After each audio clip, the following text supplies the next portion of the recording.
Secretary of the Interior Deb Haaland recently announced her U.S. boarding school initiative to investigate boarding school history here in the United States. She recently sat down with PBS NewsHour to share some thoughts.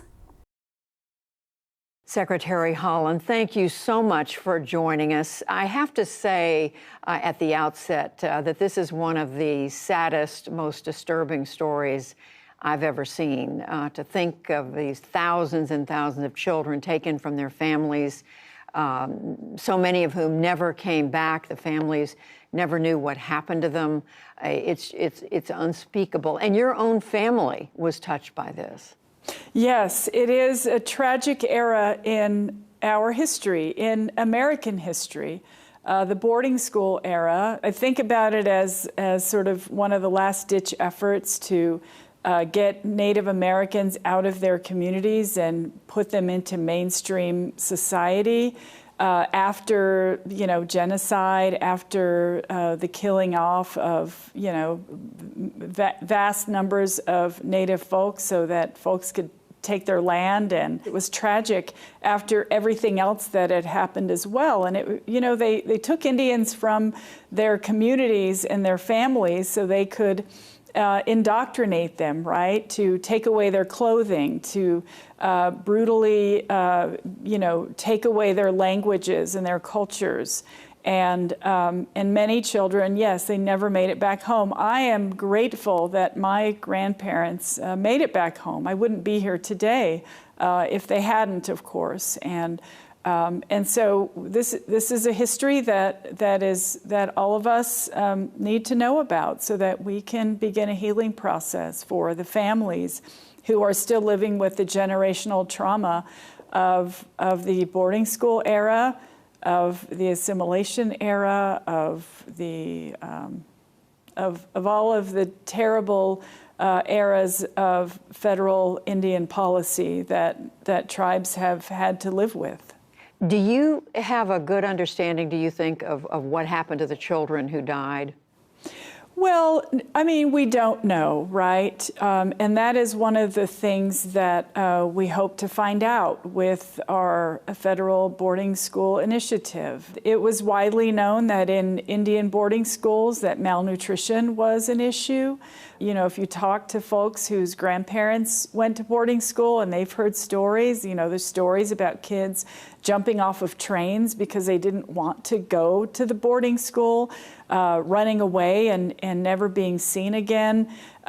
This was, there were many ways, yes, that children died in those settings. And that's one of the things that we're hoping we can find out. And it was, as you said, a widely accepted policy in this country, in the United States, and in Canada. I read your quote from the Civil War veteran who founded the school for children in Pennsylvania, Carlisle, Pennsylvania, who said, and I'm quoting, "Kill the Indian in him and save the man." It is astonishing to think that that was the mindset behind this. Yes, indeed. Native Americans weren't thought of as humans. We weren't considered citizens of this country until 1924. We didn't have the right to vote in many, many communities, some as late as 1960 or 62. We weren't thought of as valuable, contributors to this country. And yet today we see that, Native Americans have the highest rate of military service. The ratio is higher than any other groups of people. We step up to defend our country. And of course, today we defied all the odds. Many of our families, our ancestors persevered. My grandparents actually were part of the assimilation era. After boarding school, they went and worked on the railroad in Winslow, Arizona. Can we be confident that we're going to get to the bottom of it when it's the government, in effect, investigating itself?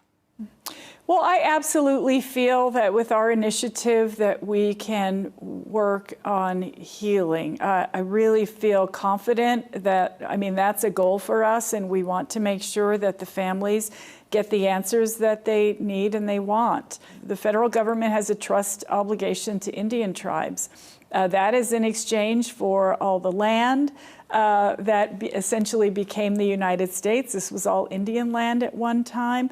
And so I feel confident that this is part of our trust obligation to Indian tribes, this initiative that we are moving forward with. I feel very confident that this is a new era, and we want to make sure that tribes have a seat at the table. And ultimately, how do you see holding the institutions accountable that were responsible for this?